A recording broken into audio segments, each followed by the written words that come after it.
Family get together होतं, त्या एकत्र कुटुंब जमा झालं. आम्ही सगळे सेवानिवृत्त आहोत, त्यामुळे मग अशी चर्चा मध्ये मध्ये होत असते. आता फोनवर तर होत असते, पण प्रत्यक्ष गेल्यानंतर कळलं, तू फिरायला जातो का, मी फिरायला जातो का.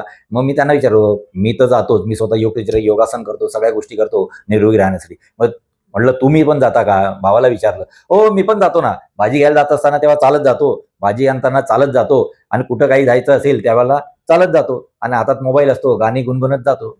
म्हटलं व्हेरी गुड. म्हटलं मग स्वतःसाठी कधी जातो, म्हणजे मी स्वतःसाठीच जातो. म्हटलं हे कसं काय. म्हटलं ज्या वेळेला, मग मी त्याला सांगितलं की ज्या वेळेला आपल्या आरोग्यासाठी जायचं असेल त्यावेळेला सोबत मोबाईल नको, हेडफोन नको, भाजीपाला अन्न नको, काही नको. फक्त आपल्या आरोग्यासाठी आपण जेवढं चालणार तेवढं त्याचा फायदा आपल्याला होतो. बरेच माझे मित्रमंडळी पण ते सुद्धा सांगतात, आम्ही स्टेशनवरून येतो, पायी जातो ऑफिसला, हे आमचं तेवढं चालणं होतं, आमचा व्यायाम होतो. पण हे माझ्यामध्ये हे चुकीचं आहे. त्यामुळे ज्या वेळेला तुम्ही मॉर्निंग वॉकला जाणार त्यावेळेला फक्त आणि फक्त आपल्यासोबत आपणच पाहिजे. दुसरा, तिसरा कोणी नको. बघा तुम्हाला त्याचा नक्कीच फायदा होईल.